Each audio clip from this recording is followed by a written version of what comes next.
bimimino akomeka koswa libela mama jamais akoswa mosapi na ye rosa totika komiswa mitemara bomengo bazela bazwa te o ezalaka jamais na rendez-vous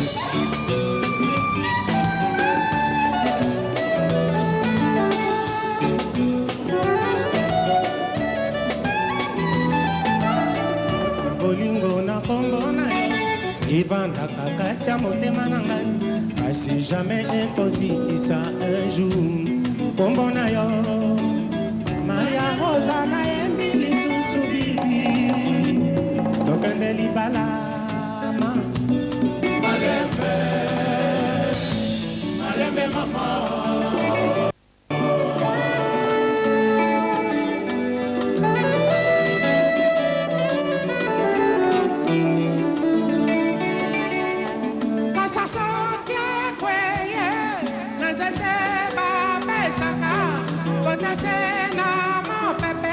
Nandimi mabenanga Tosimi bakoko Tukitesa mitema Omengo nyoso wana Tosimi bakoko Tukitesa mitema Omengo nyoso wana Kule panza kase bafetyo Kasi wenze te mukarame Ata bafingi toko tata wenze Tovanda tana bentomperi Fula moke kokoliselanga ya makasi keba Maria Rosa ekoboma ndunda na biso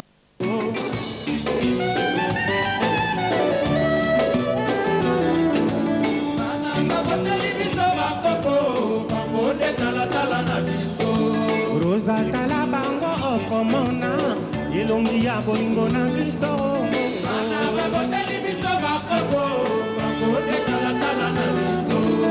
Jili kukuna abata chilo na sona mama mama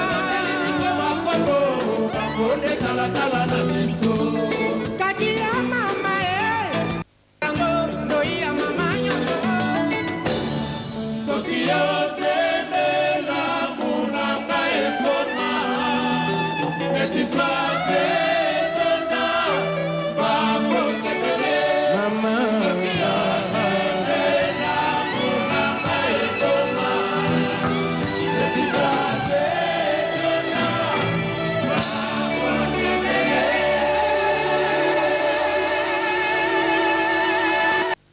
Mesdames et messieurs, chers amis de la culture, mais alors de la bonne culture, bonjour et merci à vous tous qui nous suivez à partir de chez vous, dans vos maisons. Je sais que vous êtes nombreux à nous suivre à partir de Kingaboua, de Mombele, de Massina, de Bandalungwa, de Matongé et de partout ailleurs. L'émission La Voix de la Jeunesse d'aujourd'hui reçoit un grand de la musique congolaise. En tout cas, il est incontestablement un grand et ce n'est pas moi seul qui le dis. Vous aussi, vous direz la même chose quand vous allez les découvrir.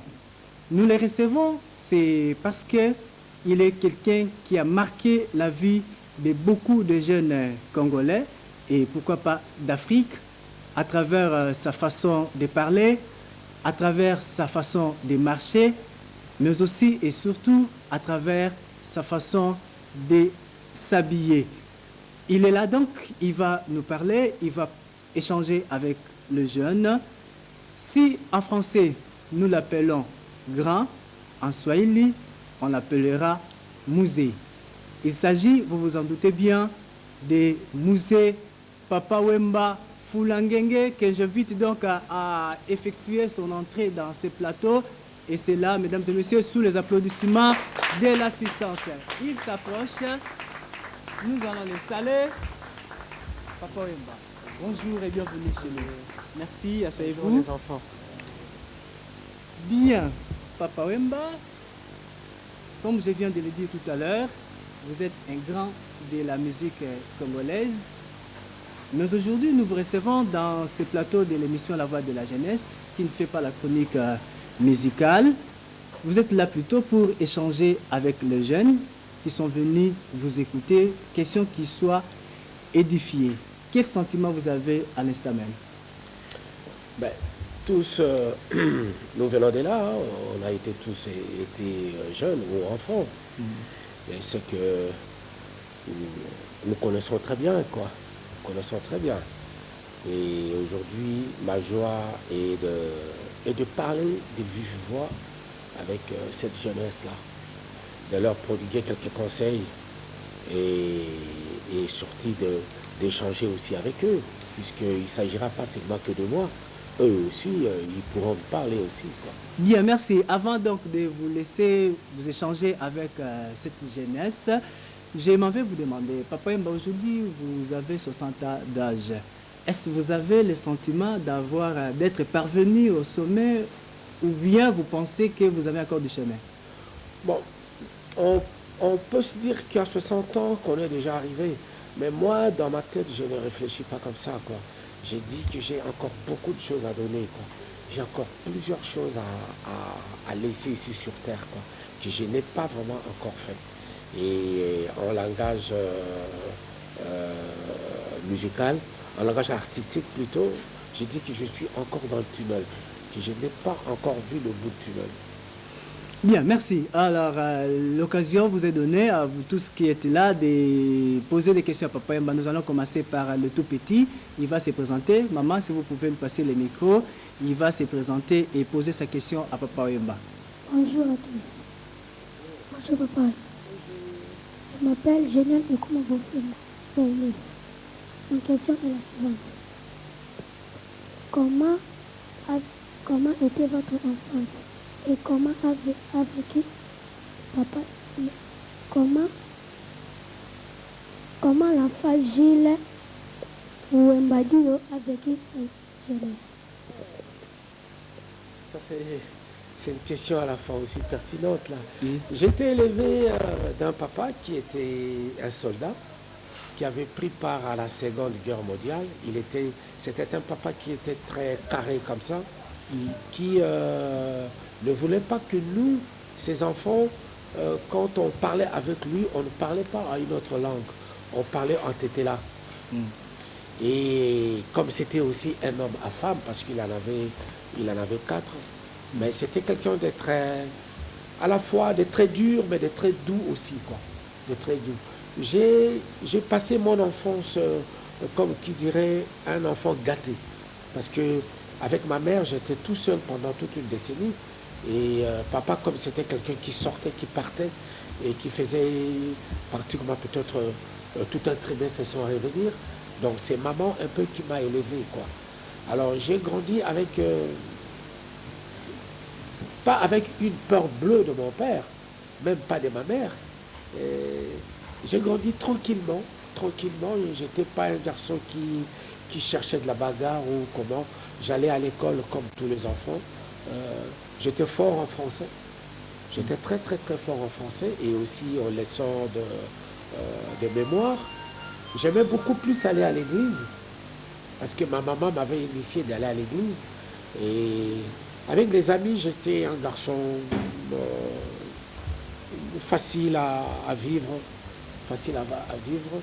Et si je dois me rappeler que de mon enfance, si j'ai fermé mes poings pour me bagarrer, ça ne dépasserait pas le nombre de 3 fois. Donc j'ai grandi vraiment tranquillement, sans heurte.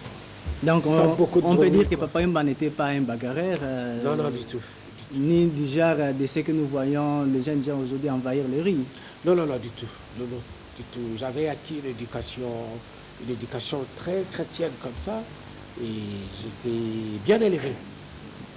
Bien, merci. Nous allons évoluer dans la série de questions. Si nous avons une autre question de l'autre côté derrière, on peut y aller. Oui. Génial, tu peux le passer le micro. Merci. Moi, c'est Julien Wamulungu. Je m'adresserai à Papa Wemba parce que j'ai toujours eu de l'estime envers lui. Je l'ai toujours considéré comme Kouriaka, tel que dit tout le monde. Pour moi, l'intellectuel. De temps en temps, je ne cesse de citer les non-musiciens. Je vois l'intellectuel Papa Wemba. Et je voulais vous poser cette question. Quel regard portez-vous sur les jeunes d'aujourd'hui? Nous nous trouvons dans la croisée des chemins comme ça, quoi. Il faut pas seulement pointer du doigt à ces jeunes-là, quoi. Il y a une grande responsabilité aussi de nous, parents. Et il y a une grande responsabilité aussi de nos enseignants. Il y a une très grande responsabilité aussi de nos gouvernants. Donc, et l'enfant a trois éducations. La première, c'est l'éducation parentale. La seconde, c'est l'éducation scolaire. Et là où l'enfant s'est défini, c'est dans la rue.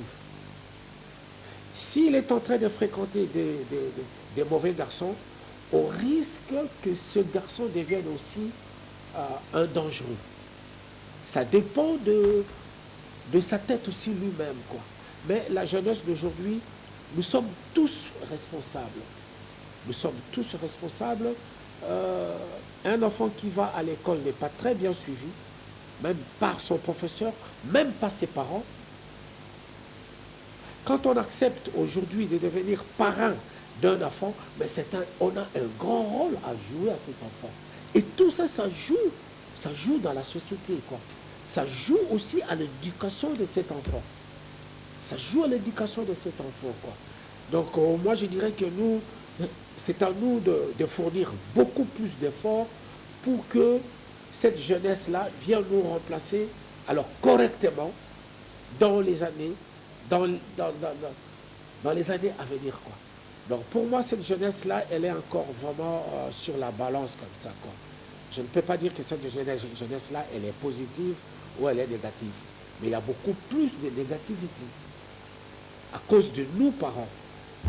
Oui, Papa Yemba, je vous ai suivi à la lettre et quand vous définissez, quand vous répartissez les parts des responsabilités, vous avez pointé du doigt les parents, les enseignants, l'État, mais vous vous êtes écarté dans cette responsabilité et pourtant nous le savons. Je suis parent.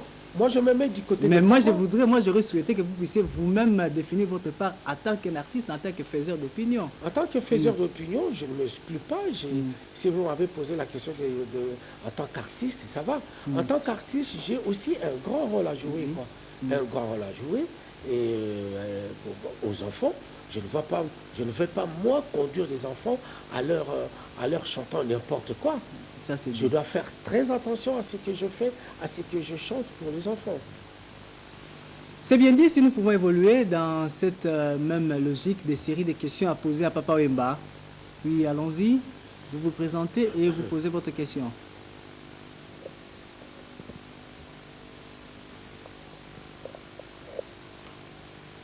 Bien, moi c'est Robert Yembe Lokesu.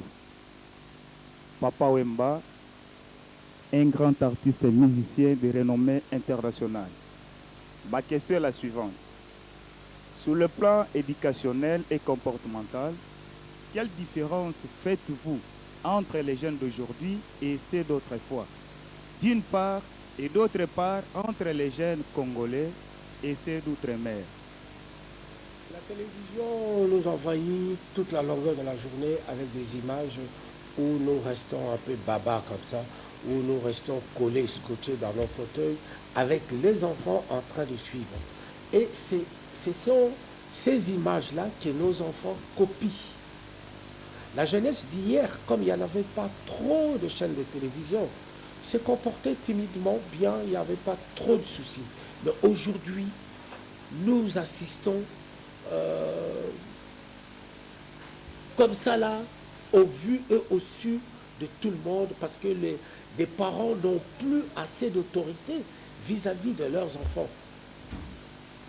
Comment vous pouvez croire qu'un enfant, je prends l'exemple d'une petite fille qui doit avoir 12 ans, 13 ans, 16 ans, qui, après 20 heures, elle n'est toujours pas encore rentrée à la maison. Et des parents, ils sont là à ne rien dire. Cette fille-là s'amène à la maison avec un portable qui coûte le jeu de la tête. Et les parents ne disent rien. Ça, ce sont des petits exemples que je donne, quoi. Donc, le monde est tenté d'évoluer alors d'une façon incroyable, où des parents ils deviennent fatigués. Ils deviennent fatigués et ils n'ont plus aucune autorité vis-à-vis de leurs enfants. Vis-à-vis de leurs enfants. À part quelques parents qui ont un peu de moyens, qui ont une façon de voir les choses. Bon, je ne généralise pas tout, pas tous les parents, quoi. Mais la jeunesse d'hier, moi je suis très confiant, cette jeunesse-là, et elle avait de quoi dans la tête. Aujourd'hui, je donne un exemple comme ça. Un enfant qui a son bac aujourd'hui, ma foi, posez-nous la question ou essayez de parloter avec lui en français. Vous allez être dessus. Et pourtant, c'est baccalauréat. Pourtant, c'est baccalauréat. Vous allez être dessus. Mais ceux d'hier, ma foi, ça valait la peine. Bien calé, quoi. Bien, Papa Wemba, aujourd'hui, vous n'êtes pas venu seul. Vous vous faites accompagner de ma fille aînée, de votre fille aînée et de ses enfants. Et de ses enfants. C'est vraiment un honneur et un plaisir pour nous. Nous allons découvrir plus votre petite fille. Oui, elle est là. Si elle peut déjà nous dire bonjour, Sonia. Si, c'est Sonia, je m'excuse. C'est pas Sonia, c'est Sona. Sona. Ouais. Ça a une signification? Ben, c'est à elle de dire. Hein? Voilà, d'accord, ça c'est bien. Ça c'est bien. Pardon, alors si vous pouvez arranger les micros, comme ça on peut bien vous écouter. Oui, d'abord vous vous présentez, les noms. Sona. Voilà. Sona qui signifie quoi? Si papa. C'est le nom de ma grand-mère en fait. C'est le nom de ta grand-mère. Alors aujourd'hui, qu'est-ce que tu fais, Sona? Je suis venue accompagner mon papy. Ton papy, toi aussi tu veux emboîter le pas ou bien tu le fais déjà? Je viens emboîter le pas. Tu veux emboîter le pas. Alors, tu peux nous faire une chanson que nous pouvons écouter avec plaisir. Allons-y. On me dit que nos vies ne valent pas grand-chose, elles passent en instant comme freinent les roses. On me dit que le temps qui glisse est pincelé, et que de nos tristesses il s'en fait des manteaux. Pourtant quelqu'un m'a dit que tu m'aimais encore. C'est quelqu'un qui m'a dit que tu m'aimais encore. C'est reste si belle. C'est reste si belle. Bien, merci, on peut applaudir pour elle. C'est magnifique, c'est vraiment génial. Sona, je reste toujours avec vous. La chanson est écrite par Carla. D'accord. Papa Wemba, quand vous écoutez votre petite fille chanter comme ça, avec cette belle voix, ça vous fait quoi dans le cœur? Non, mais j'ai eu des larmes aux yeux, quoi. J'ai eu des larmes aux yeux parce que aucun de mes enfants ne chante encore, quoi. C'est vrai que bon, j'ai dit merci. J'ai dit merci. Pourquoi? Parce que on m'a toujours posé la question de savoir qui viendra me remplacer. Je ne dirais pas à ça en son nom qu'elle viendra me remplacer. Ça dépendra d'elle quand elle va être grande aussi, puisqu'elle n'a que 11 ans d'âge. C'est encore une gamine. C'est encore une gamine. Et c'est à elle, quoi. Mais je dis qu'elle a une très belle voix. Et c'est une petite fille qui est très intelligente. Bien, comme vous-même, vous laissez le soin à elle-même de décider sur son sort, de décider sur sa vie. Elle peut, je ne sais pas si c'est déjà prématuré, si elle peut déjà se prononcer là-dessus. Tu veux vraiment suivre la carrière musicale? D'accord. Tu vas passer le micro à maman Julie. Il y a son frère qui est là. Oui. Son frère, ben oui, il peut aussi se présenter. Notre frère, nous vous écoutons. Oh, Koko Nanga Liboso. Koko Nanga Liboso, c'est lui. Pardon? Julien Wemba. C'est mon grand-père qui a remplacé son nom. Julio. C'est Jules. D'accord. Et qu'est-ce que tu fais maintenant dans la vie? bonheur.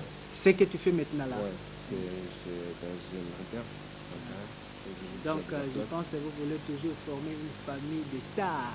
Parce que lorsqu'on est dans la musique, on est une star. Lorsqu'on est dans le football, on est également une star. Bien, maman Julie Koukouna. Bonjour. Bonjour. Je m'appelle Julie Koukouna, je suis la fille de Papa Wemba. Aujourd'hui, quand vous regardez votre papa évoluer ici au Congo, évoluer ailleurs, ça vous inspire quoi? Écoutez, moi je suis très fière de mon père parce que j'estime qu'on a quand même une bonne éducation et il nous a vraiment beaucoup poussé à faire beaucoup de choses. Alors je dis, si je suis comme ça, c'est grâce à lui. Je ne peux pas être contente. Ça, c'est bien dit. Papa Wemba, vous êtes vraiment un témoignage, un modèle, parce que très souvent, nous devons le dire, hein, qu'aujourd'hui, je ne sais pas, je ne fais pas un jugement de nos musiciens, mais beaucoup ont raté l'éducation de leurs enfants, surtout avec vous, vous continuez dans la lignée avec vos petits-fils, c'est vraiment magnifique.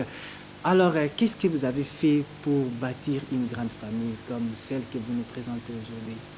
J'ai parlé de mes parents ici. Et j'ai dit tout à l'heure que j'ai acquis une éducation chrétienne comme ça.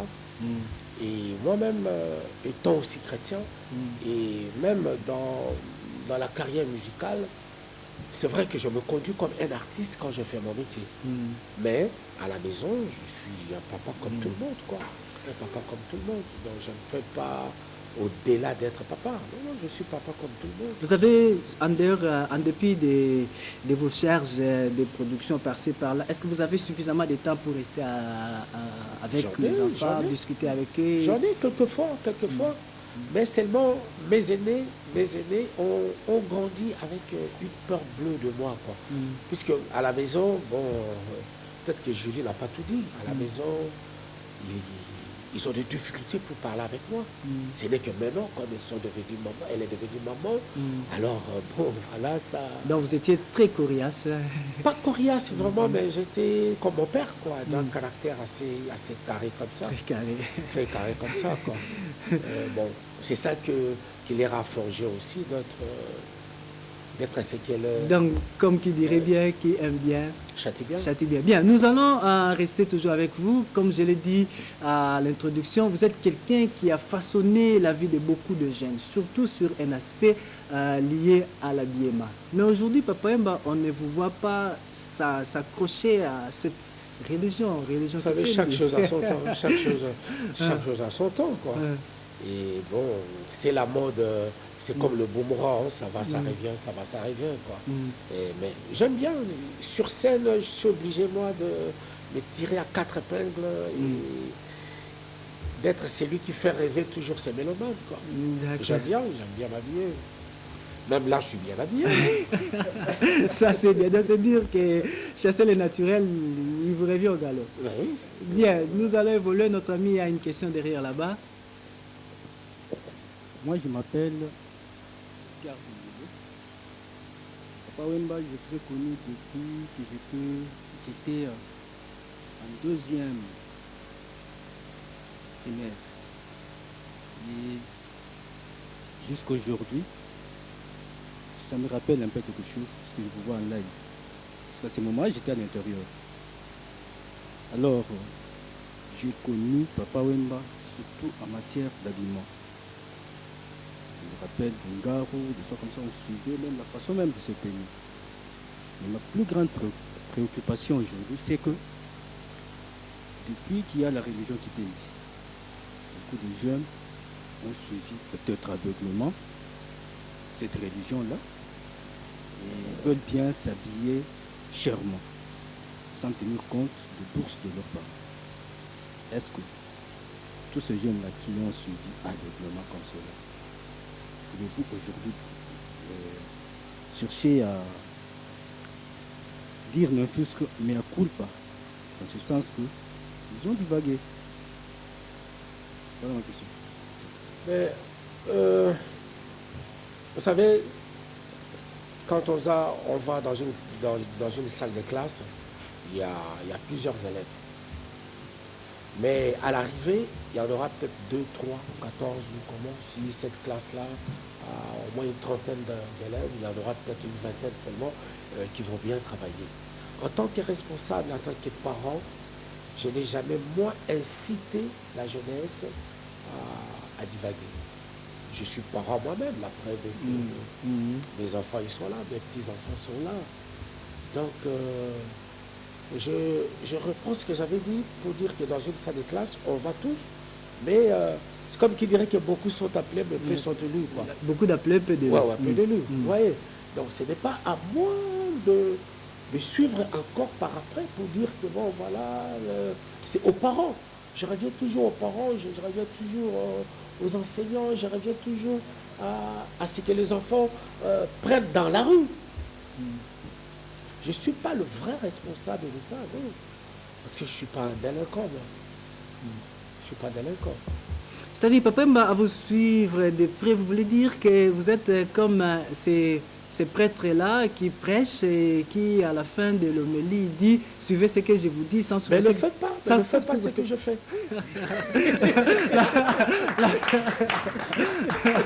Là, c'est Papa Wemba qui sait très bien se défendre.